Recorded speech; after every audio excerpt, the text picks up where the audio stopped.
안녕하세요. 저는 단원고 2학년 3반 유예은 엄마 박은희입니다. 가족들이 해마다 이제 1월이 되면 벌써부터 이제 마음이 되게 조바심이 나고요. 그리고 한 2월, 3월부터는 이제 봄이 오는 것이 이제 무섭거든요. 왜냐하면 매번 참사 1주기, 2주기, 3주기가 될 때마다 아이들에게 이번만큼은 뭔가 제대로 된 결과를 가지고 추모식을 해야 되지 않나, 이제 그런 마음으로 저희 가족들이 다짐을 하기 때문에 매번 다가오는 추모식이 저희들에게는 더 힘들고 어려운 시간인 것 같습니다. 그런데 특별히 이 7주기가 저희 가족들에게는 굉장히 힘듭니다. 지난주에 이제 가족협의하고 4.16 연대에서 그 7주기를 앞에 두고 그 추모 주간을 어떻게 보낼 것인지에 대한 그런 논의가 있었는데요. 원래 예상했던 것보다 이제 한 주 늦게 추모 주간이 좀 시작이 되게 됐어요. 아무래도 그 배경에는 특수단의 발표와 또 재판부의 그 무죄, 책임자들에 대한 무죄 선고가 가족들에게 너무 큰 상처가 됐기 때문에 다시 그 마음을 추스리고 7주기를 준비하는데 좀 시간이 오래 걸리는 것 같습니다.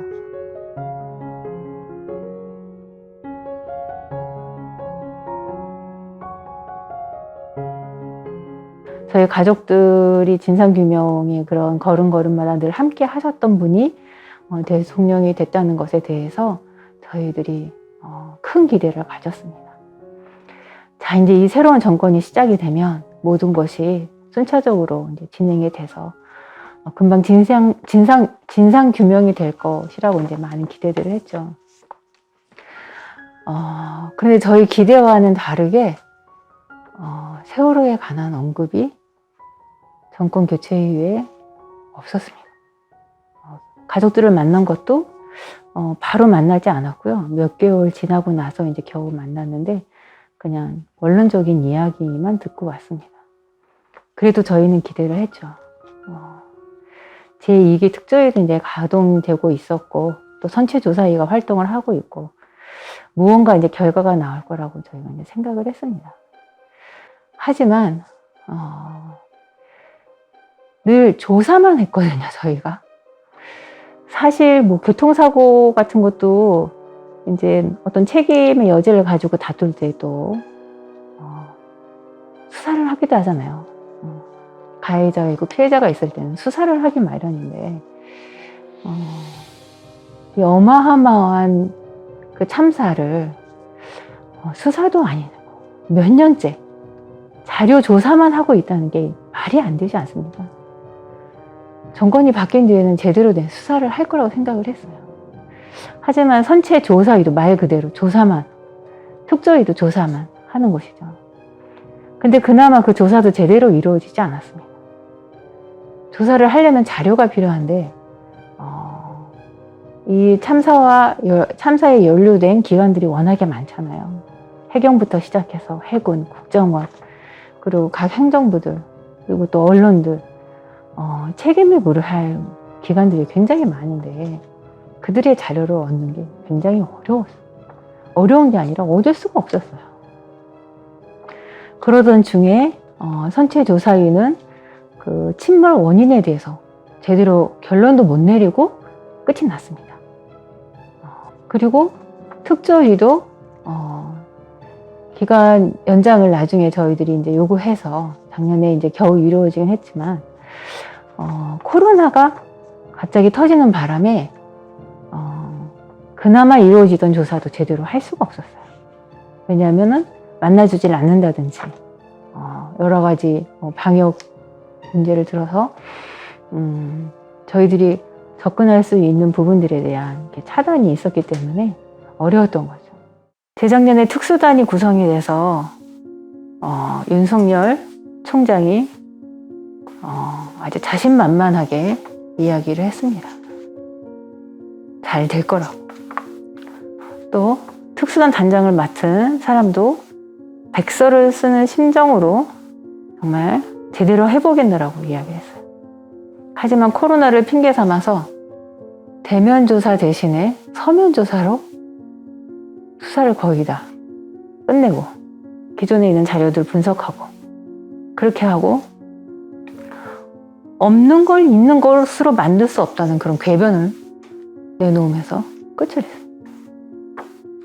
특수단의 어설픈 그 수사 결과에 대해서 또 재판부는 제대로 수사가 이루어지지 않았으니까 또 재판부도 의지가 없었기 때문에 해경의 지휘부 대부분을 무죄 판결을 했어요.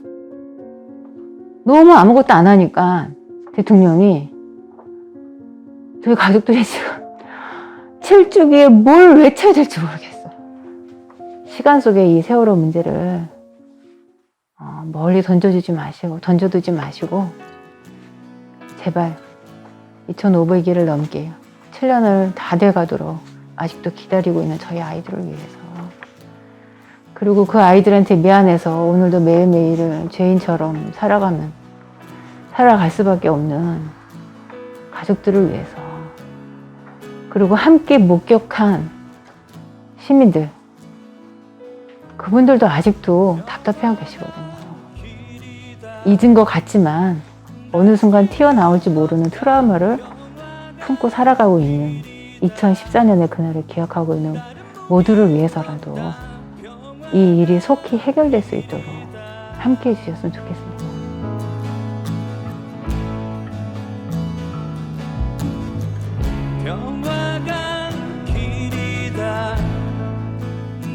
저는 안산 화정감리교회 박인환 목사입니다. 예수님 말씀에 순종한다는 어떤 그런 개념이 흐리고 이웃사랑의 정신도 버리지 않았나 하는 그런 생각을 했습니다. 그리고 뭔가 행동하는 것에 대해서는 터부시하는 이상한 한국교회의 그런 분위기가 있습니다. 뭐 툭하면 운동권이라고 사람을 프레임으로 가두려고 하는데 운동권이야말로 예수님이 운동권의 원조죠. 예수님이 행동하셨잖아요. 그래서 나는 어딜 가든지 나 예수 운동권이다 이렇게 얘기를 합니다만은 예수님 말씀만 하지 않고 행동하셨지 않습니까? 그 히브리어로 말은 곧 일이라는 걸 동의어거든요.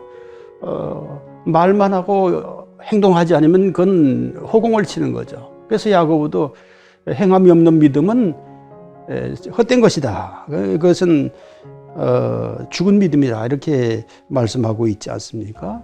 그래서 당연히 기독교인이라면 저는 물론 그 유가족이 있는 교회의 목사이기 때문에 더 열심히 참여해야 되지만 우리 기독교인이라면 당연히 정말 이 시대에 그 우리나라 이 시대에 그 세월호 가족과 같은 아픔과 고통을 겪는 사람들이 어디 있습니까? 당연히 교회가 동참하고 같이 가슴 아파하고 곁에 서 있어줘야 되는데 곁에 서는 사람들마저도 이상하게 매도하고 저도 세월호 목사 좋은 의미의 세월호 목사가 아니라 아주 나쁜 의미로 말하는 세월호 목사라고 하는 그러한 얘기를 많이 듣습니다. 부끄러운 이름은 아닙니다만은 그런 얘기를 들으면서 참 한심하다는 생각을 하고 있습니다. 세월호라고 하는 것이 정말 우리 인간들의 불의와 부정과 잘못된 욕심의 결과 아니겠습니까? 희생자 가족들의 억울함은 말로 표현할 수 없고요. 또 세월호 진상이 밝혀지고 책임져야 할 사람이 책임지는 것이 하나님이 인간에게 주신 인권과 정의의 문제와 연결되는 것 아니겠습니까? 이것이 이루어지지 않으면 이 사회 어느 곳에서도 정의는 이루어지지 않을 거라고 생각합니다. 예수님께서 소외된 자, 우울한 자, 힘없는 자를 찾아가셨던 그 마음을 우리가 조금이라도 흉내라도 내봐야 되지 않겠나. 이게 저는 우리 한국교회에 대한 아쉬움으로 남고요. 그래서 하나님의 나라라고 하는 것이 너희 안에 있다. 누가복음에서 예수님께서 말씀하셨는데 너희 안에 어떤 영어 성경에는 between you라고도 표현한 데도 있더만요. 너희들 관계 속에 가운데. 그래서 우리가 정말 진정 이 세상에서 누리는 하나님의 나라의 정의와 평화, 우리 교회가 좀 더 생각하고 추구해야 되지 않겠는가. 억울한 사람들, 힘든 사람들이 모이는 곳이 많이 있지 않습니까? 그런 곳에 곁에 서는 목사들을 운동권 목사 운운하면서 폄훼하지 말고, 아, 정말 예수 닮은 목사구나. 정말 우리가 가서 짐을 져야 될 걸 대신 지고 있는 사람이구나 하고 감사하고 격려하고, 아, 나도 저기 정말 동참해야겠다. 이런 마음으로 목사님들과 성도님들의 생각이 조금 바뀌어지면 좋을 것 같습니다. 이상입니다.